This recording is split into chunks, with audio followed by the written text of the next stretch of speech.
creators to go live and participate in battles to earn money. The Live platform has a catalogue of virtual gifts, all ranging from a cent to $500 plus. Users can send gifts to creators who are involved in a 70-30 split with TikTok in the company's favour. These gifts come in the form of diamonds, which the creator can exchange for real money. We're not talking pennies here. You can make a lot of money. I made £40,000 on it in a week, 1 week, on the leaderboards. We're talking serious amounts of money. There's two very real problems here, the begs and the vulnerable. You see, the more you gift, the higher your gifting ranking. The more gifts you receive, the higher you sit on the weekly ranking board.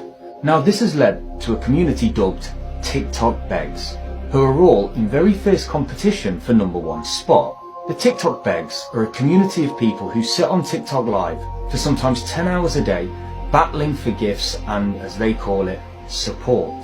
Some even go as far as blocking any viewers or fans who refuse to hand over their hard-earned cash. It's only 500 coins, Jack. If you can't afford $4.99, then I've got no time for you. There's also an Amazon wish list for me. There's a sofa on it. If someone does buy me the sofa, they're going to get mentioned in every single live. Not only that. Can anyone send a cricket bat?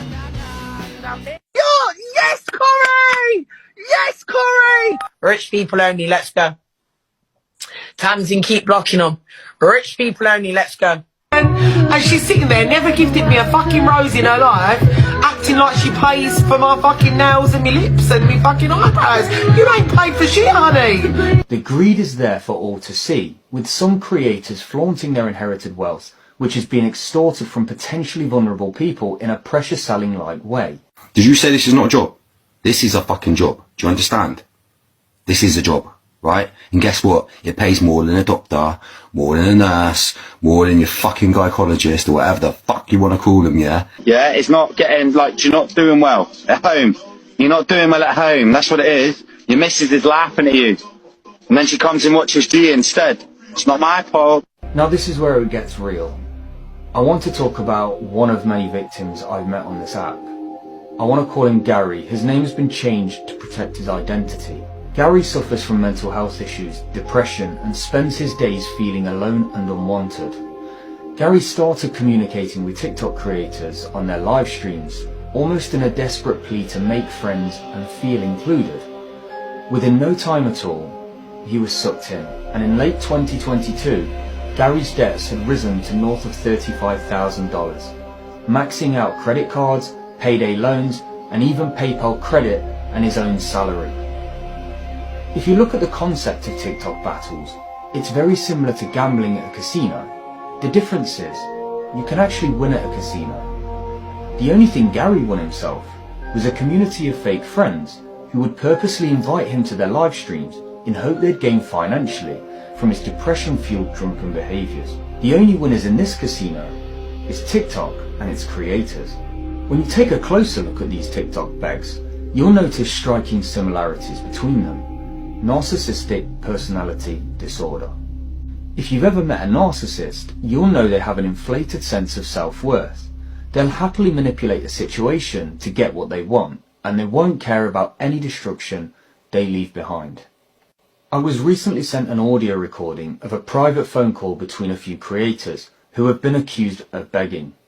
This phone call was nothing more than a directors-like meeting discussing how they can manipulate you out of more money. What's in the bank, Ollie? I think it's 70. It's very numbers like 700 line, and everyone is like surprised. Everyone's so surprised when the line comes because we won't get surrounded for the try and be top gifter. During this recording, you can hear them talking about sharing money so they can then have somebody come into their live, gift big, in attempts to motivate and inspire other people to get in on the action. I go live frequently, but with the sole purpose of having laughs and meeting new people. In fact, I actively discourage gifting against myself during the times where I forget to turn off gifts. Unfortunately, you have to manually enter the settings and turn gifts off before every single live. This is easily forgotten about. I have never asked and never will ask or take money. This is not a job, it's an entertainment platform which has become a playground for extortion. As you increase your presence on TikTok Live, you'll be contacted by so-called agencies. These agencies are simply companies that are partnered with TikTok to lure you into signing to their agency with the promises that they'll increase your viewership and contribute to gifts. They also promise to protect your account and prevent bans and restrictions in exchange for a commitment to a specific amount of time spent on live, battling away, earning more money for all involved. Gary's family doesn't know about his debts, just like many families don't know about their own loved ones' gambling addictions that they may be hiding away.